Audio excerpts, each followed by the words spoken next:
Então vamos lá, vamos aproveitar essa questão aqui para falar um pouquinho sobre vetores, né? Acho que é uma questão bem interessante. O nome da questão é seleção no vetor, beleza? Aí a gente aproveita e faz uma revisão aí desse conceito de vetores, ok? Podem ficar à vontade para tirar alguma dúvida, né?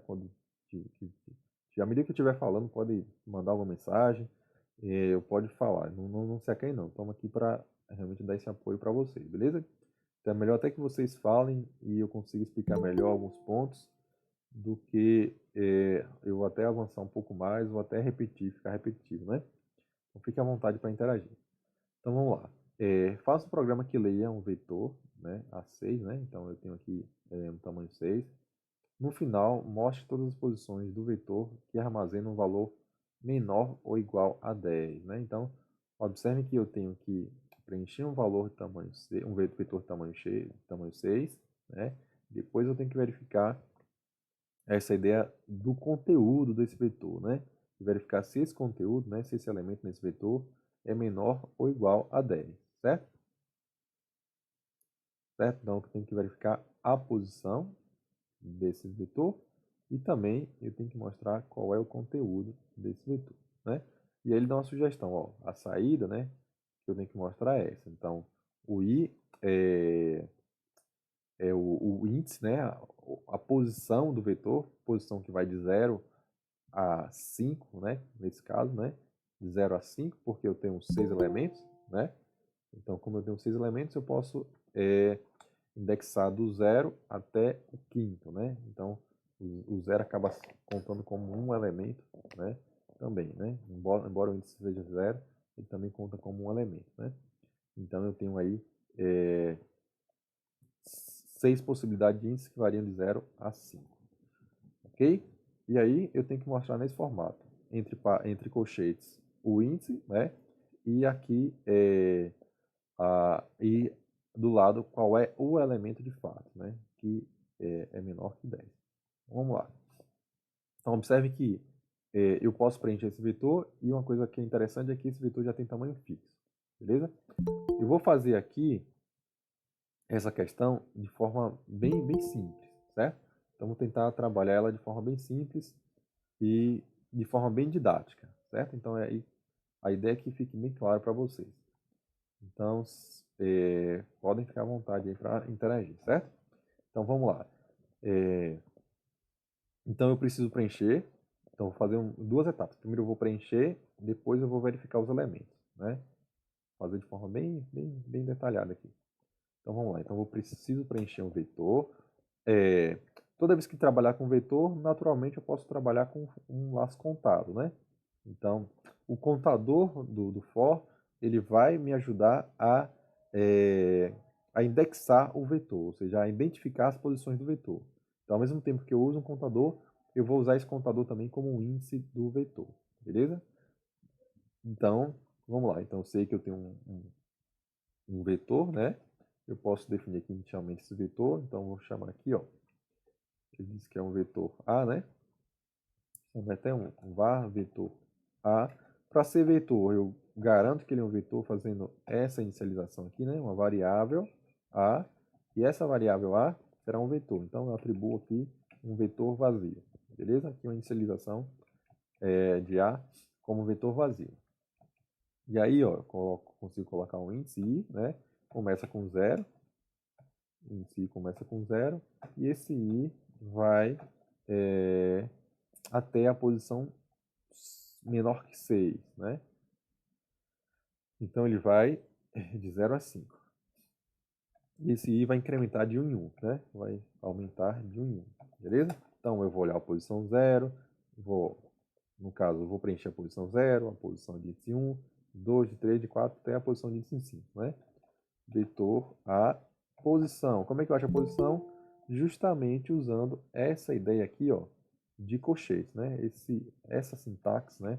Essa escrita com colchetes é que vai me ajudar a identificar a posição do vetor, né? Lembrando que o vetor é uma variável, né? É uma estrutura de dados, é uma variável, que dentro dela é como se tivesse outras variáveis, né? Uma abstração que a gente faz é uma abstração de um armário, né? Tem um armáriozinho com várias gavetas, né? E cada posição do vetor, né, é como se fosse uma gaveta, né? E aqui é como se as gavetas fossem numeradas. Eu tenho gavetas numeradas de 0, nesse caso aqui, ó, até 5. Ok, então eu venho, ó, vou preencher, faço o programa que leia um vetor desse tamanho, né? Então eu vou preencher da entrada. Observe que aqui, ó, tem 1, 2, 3, 4, 5, 6, né? O outro caso teste também tem 1, 2, 3, 4, 5, 6 elementos. Então, esses elementos vão vir do usuário. O usuário vai digitar, né? Então, passe. Ele fala que é inteiro aqui, não. Leia um vetor, mostra a posição. Sinceramente, ele diz que é inteiro, né? Então, vou botar aqui um passe float, né?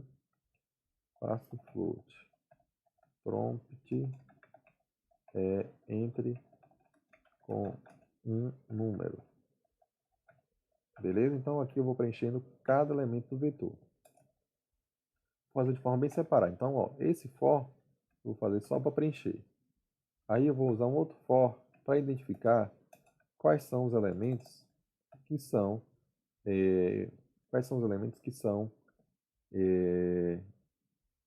menor ou igual a 10, certo?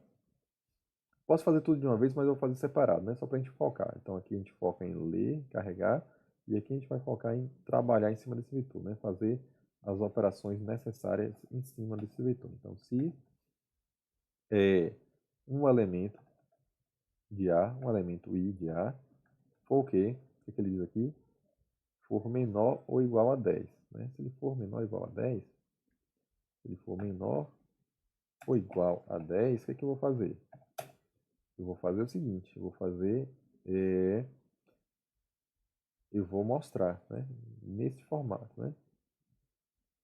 Então, eu vou mostrar a posição e o elemento, né? Então, tem que mostrar a posição e o elemento, né? Então, vou mostrar um alerta. Nesse alerta, eu vou mostrar o colchete, né? Que vai colocar a posição. Quem que guarda a posição? O mesmo contador que eu usei para o for vai ser o contador do índice, né? Lembrando que esse contador começa com 0, vai para 1, para 2, até 5. Ou seja, ele passa por cada elemento do vetor. Então aqui eu vou colocar um i e aqui eu vou fechar aqui a forma como ele quer, né? Então, na verdade, ainda tem um igual e tem o valor de x. Então aqui, ó, coloquei os colchetes, vou colocar o igual e agora, de fato, eu coloco o x. Como é que eu acesso o x? Né? Como é que eu acesso o x? Eu vou acessar esse elemento aqui, né? Esse elemento vetor, né? Na verdade, essa ideia de x aqui, ó, esse x que ele está mostrando aqui, na verdade, é um elemento do vetor, tá vendo? Índice 3, 0, 1, 2, 3. Qual o conteúdo do índice 3? Qual o conteúdo na posição 3, de índice 3? Menos 5, né? Aí logo em seguida vem o 4. Qual é o conteúdo? 0. Todos esses números aqui são menores iguais a 10, beleza? Então vamos lá colocar agora, de fato, colocar o meu conteúdo do vetor, né? Então, observe que eu coloco o i e coloco o nome do vetor, né? E o i está entre colchetes, justamente para identificar a posição daquele elemento. Então, vou pegar o elemento naquela posição, certo? Observe que é o mesmo i que está aqui, é o mesmo i que está aqui, é o mesmo i aqui no meu contador do for. Então, eu aproveito esse i como contador e também como índice, justamente porque eu vou olhar, a cada nova repetição eu olho um novo elemento, que é o elemento seguinte, né? Beleza? E aí, pronto. Aqui eu consigo formatar do jeito que a questão quer, né? E aqui eu consigo fazer a leitura de todos os números. Vamos verificar se está tudo ok? Vamos verificar se foi ok. Não, foi ok. O que foi que houve? Ah, quem consegue identificar aqui qual foi o problema? Está tudo numa linha. Ele pede para que, para cada novo elemento, chegue numa linha diferente. Então, vou usar o /n. Obrigado pela interação. Valeu. Então, vou usar um /n, né? Vou usar aqui um /n. Então, agora, quando eu executar de novo, ele tem que pular a linha. Então, ok, pulou a linha. Então, faltava só pular a linha com /n. Então, observem que agora ficou bem direitinho, né? Então, todo número todo elemento que for menor que 10, menor ou igual a 10, eu mostro esse elemento, né? E também mostro o índice que está esse elemento. Mas qual é o índice? Qual é a posição? Né? Qual é a posição? A posição 0. Qual é o conteúdo desse elemento? -3, né? E por aí vai. Beleza? Ficou claro, pessoal? Alguma dúvida aí?